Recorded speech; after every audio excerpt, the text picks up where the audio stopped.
Ring game taking over, that's a promise, not a threat.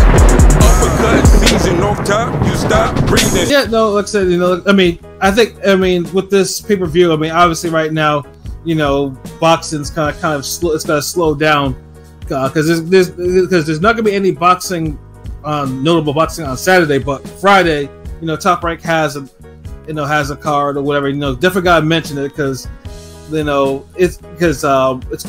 involves one Rafael Espinoza, who LB, I told him to go to this damn fight. He kind of dragged his feet on this shit. And, dude, no, wait. Let's tell the story correctly. See, back then there was rumors of Stanionis Thurman that was looking like it was having some type of substance, and then you had the Haney Prograde pay-per-view. So you had all this shit circling about on that day, and so me and Rome was like, we just was like, and later on I found out one of my students was doing security that night, and he was like, damn, why ain't y'all show up? I'm like, he's like, yeah, it's a good fight. I'm like, so yeah, but yeah, dude, it was just don't make it seem like it was like a perfect Saturday night. We didn't have shit to do, and we was like, nah, fuck these niggas, I don't want to see this fight. No, it wasn't that. The thing is, it was in y'all neighborhood, so that's why. Yeah, but dude, like, this is Florida. Like, y'all niggas be killing. Like, y'all gotta understand. They be like, dude, it's not only like this was like Florida with boxing shit on. Like, bro, like, dude, like, I try not to have boxing regrets, but I do regret. Because shit, we didn't even put no real I regret. Yeah, we were supposed to. You should have been to that. Like, because that was definitely one. That was a hell. Espinoza taking the belt off Robeisy Ramirez, and it was that fucking back and forth, like it was a war, like it was, and that was a good fucking fight, like a knockdown of that was a fight of the year kind of day. What I'm talking about, it was easy. Yeah, like a knockdown a piece, and like both knockdowns were nasty, like.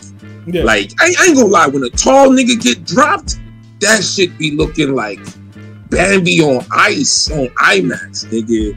Yeah, but this motherfucker, he squid dobbly doo bop bop, and he whop whop wham. Top Rank didn't even catch it correctly. Top Rank didn't like, you could tell that they was like about to go to commercial and bow, like the commercial, like the camera zoomed out from the nosebleed. He's like, oh shit, hold on, he dropped this tall motherfucker, like. I love boxing. But yeah, it was a hell of a fight, and then obviously, I think he picked up a leg injury, but he gritted it out just to make sure and to drop Robeisy in the last round to actually secure that victory. So now he was a hard knockdown too. Like that shit was hard. It was. So now he's basically getting the equivalent of what you call a maiden title defense, against someone who's on a. Well, he's a jobber to the stars level in Sergio Chirino. Like, his notable loss is he got knocked out in 2 rounds by Mauricio Lara some years back. So, like, and then his recent fights are, he's been going kind of life and death with people that are not even 500 in their record. So, this is the type of fight it is. So. Like and truthfully, I don't mind it because he's coming off a war and injury. So I was like, you know what? If you want to give him a soft touch for your first title defense, go right ahead. Because Top Rank signed dude too. So it's like this is the jump off. Like earn your fight in the contract. So this is pretty much one of those fights. If Espinoza loses, then I'm sure that contract will be gone. He ain't supposed to do. The Top Rank looking at it like, yo, we have a tall, lanky boxer puncher who's aggressive. Like, nah, like this guy could be in some good fights later on. Like, he better get this guy out of there. Yo. Yeah, that's the whole plan. And like I said, like if you're 6'1", you're a 6'1" featherweight, and you're 25-0 with 20 knockouts. You knock someone like this out. Like, and make it do it spectacularly, so we could, so I could see Android bitch and moan on Twitter about ESPN not having a damn having on their ringside. Shout out to Android. I'm just, you know, I gotta fuck with you, bro. Like that. But he be having his foot on their neck like he should. You got a lot of passion. You got a lot of passion. I don't know about those boxing more than that motherfucker, man. but honestly, I don't even look at it as passion. It's more like he says the right thing. Like he's like it's common. It need to be said. Like it's almost like this nigga's a living podcast on Twitter. Like, but just with one-liners. Like, hey Eddie, fix the goddamn promo. Get your face off the magazine. Next tweet. Hey Eddie, get out of the video. Let him answer the interview questions. Fix the cameras, the zone. Nigga, like okay. Yeah, that dude be definitely be like, on thank one. you. Like yes. But with a main event like that though, the co-main is pretty fucking good. Because again, this is the top rank deal. Like if the main event is what it is, like if it's like a showcase or whatever, then usually the co-main is pretty good. And you know, co-main is between Andre Savage Cortez and Abraham Supernova. So that's a tough fight because Cortez has been knocking people out lately. Didn't we just see them both? We just saw them both on that card in February. I saw them both. Yeah. So they be building up the co-main better than their main events. Yeah. Hold on, real quick. Hold on. Who the fuck is this jabroni? Are you all ready to admit that Inoue is ducking MJ? Come on. Who is this jabroni? You know what time it is with these. Everyone's cool, but he's funny. But he don't know shit about. I know. But hey, what up, Kang Sung? What's happening, RGR? Boo, Tingies, Pingies. Fuck the Celtics. We don't want to talk about that. Yeah. Fuck them. What's happening, Henny? Marquise, what it do? Everyone heard something about boxing. That's all.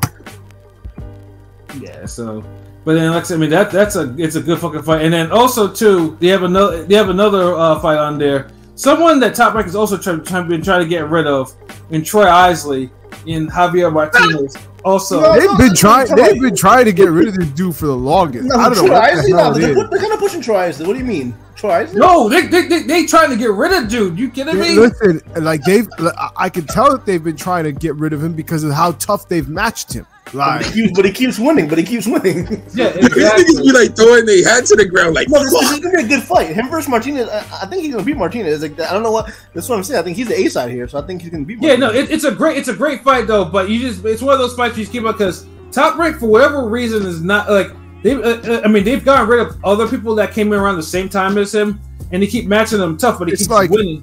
It's like sticking around and keeps sticking around. It's like guys like I don't know. It's weird because it's like guys like Troy Isley and Jahai Tucker are always on the perpetual chopping block. Yeah. Like every fight, it's like but they keep. But fight for your freedom. You know, like he fights kind of like a poor like fight for your contract. Like what? Like he fights kind of like I don't say Tim Bradley, but he fights like he's like Porter. He fights strong, but he's not. He had a nice KO a couple fights ago, but he fights similar in the sense where you're strong, but you don't punch strong. I don't know. It's weird. The way that they're matching them up is almost like on some like when Beltran had to fight for his green card, like win every fight, you'll get your green card. Like honestly, that was such a cringy moment. It's like, Beltran can almost stay if he wins this fight, he gets like that. That almost has like a Mandingo-ish type of. I didn't like that. I fucked with Beltran. I didn't really like how they. I do too, but the whole fight for your freedom is just like. Yeah, that was corny and just low key, like disrespectful. Like, they cheapened his title win too. Remember that title win was like that was a hard fight too. That was a really good fucking fight. Marquis said Troy's is matched on hard mode, but he keeps winning. You know what I'm saying? He keeps fucking winning. So it's like, yeah, but it seems like once because like I said, because every fight this nigga Tim Bradley be bashing the fuck out of him. Bashing him tough, but because I use the guy. I know he's the blue too. He was. You know, he's out there with Shakur. He has that kind of pedigree. You know, he's just not a puncher, even though he had a nice little knockout. But he's a guy. I feel like if Top Rank cuts him, he'll be back in the mix somewhere else. He's a hard. Yeah, they cut the other cat, and he's on the overtime. Dude will go undefeated through the whole gauntlet of Top Rank matchmaking, and he'll lose on Eddie card. So that's how that shit works. And he'll lose against a nigga where we're like. Yo, you know what? He's like plus 600. Like, hey, you're wrong. We gonna put something on him. Like, we gonna drop some money on this nigga. Like, But, oh man, like that's the way how that shit works though. Yeah, the funny thing is too is like Floyd Cashflow Diaz is on this card too. He's on the. He's the guy. Now he's the guy that they're probably trying to cut. Yeah, funny things too. Like they don't shit on him, but that's like like I'm surprised Top Rank doesn't try to cut him because he's struggled most since he's been on Top Rank. I felt like he's been like they were trying to push him, and now he's like in the back burner again. So it's a wrap for him. Yeah, so that's why I'm like he's mid to me. So he's mid for me too. But it's like goddamn, like Troy Isley fights better than him. But but it's Isley that's the one that gets shitted on by the commentators and everything. Yeah. So yeah, it's disgusting though. But like I said, for a Friday night card, it's not. I mean, there's gonna be some. I mean, it's entertaining. So it's like I see the black Filipino guy Zamora's on there, the one who used to be under Floyd's gym. Yeah, yeah, that It's a bad card. Come again? No, I was just really looking at the ceiling, thinking like, this ain't really a bad card. It's not a bad card. It's one of those Friday bangers. You know what I'm saying? This could be a good ass Friday card. This seems like one of those. You grab a beer and chill. You're gonna see some good fights, and it's gonna end. The end of the night is gonna be a brutal knockout. Mm-hmm. Like I don't know. This don't sound like a bad Friday night of boxing, but it's anything not. can happen. These niggas put some snooze fest on. Yeah, like I said, I mean, after the string of fights we've had, it's a good little card, and then obviously it'll pick up the week after with Bam and Estrada, because I think there's another card too, I forget. But it will definitely pick up after that. But like I said, this coming weekend, if you just see just a nice chill Top Rank card for once, with decent matchmaking, this is it. So, outside of that, though, I think that's it with the boxing stuff.